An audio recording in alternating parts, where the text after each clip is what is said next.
او رقیبه وای که زما د معشوقې سره وګرځېدې نو په جوتو به در باندې وخېږم پوه شوې سم شه.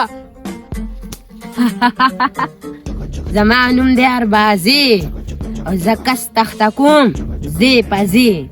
د ژوند کار کوم تخته کوم. د خان چنچو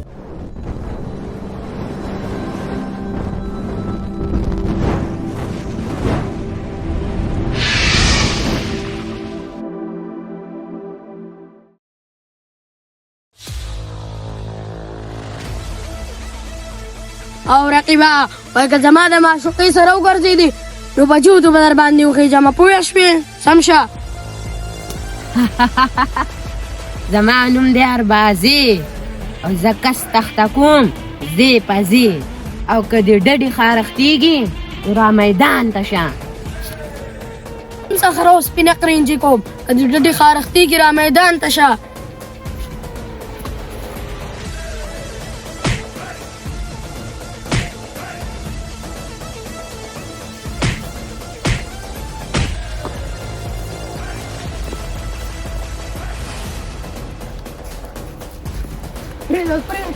پرېمېږده ورته پرېمېږده وله پرېمېږده ورته.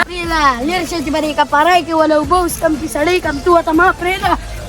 پرېمېږده خان بابا پرېمېږده چې دا بدماشان خلک د دې دنیا له ورک کړمه پرېمېږده. ځای رابځي اربازو خوا بله ورځ پلار خلاص کړی و نو ډېرې بقې والې اوس ته یې پته ولګي.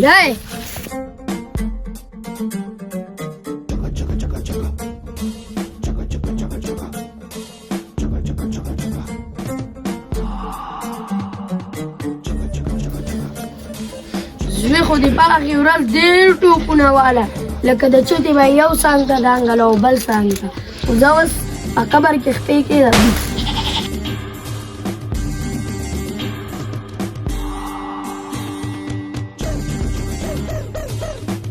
A few moments later. هلکه د اربازي پلار چا وایشتو ته راځه.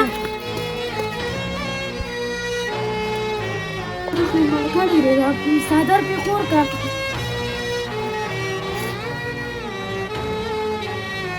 دوی ته ونه ووځه. لکه ته دلته ناستې چې د له پلار مړ کړو. نه خان بابا خان بابا راچا خان بابا زه به ستا بدل خامخا اخلم او دا کار چې چا هم کړی دی بس زه پویه او هغو پویه.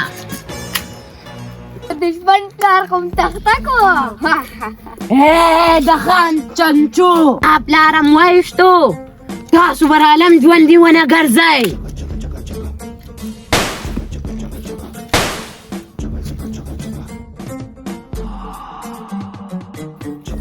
تاسو خو مې کوتره کړئ اوس هم د خان نمبر دی. چمچې خو مې ول مړې کړې اوس د خان نمبر دی ریحان پسې ورځمه.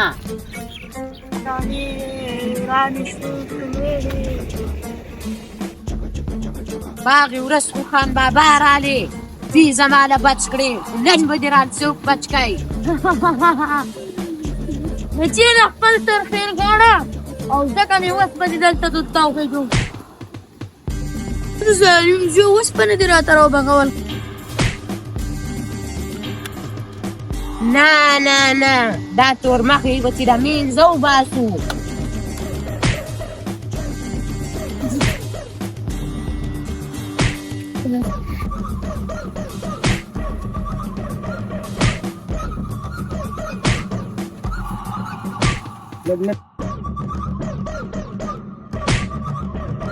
ستا خو د پیشو ستا د ظالم زویه نه دې وبخښه څنګه لاړه.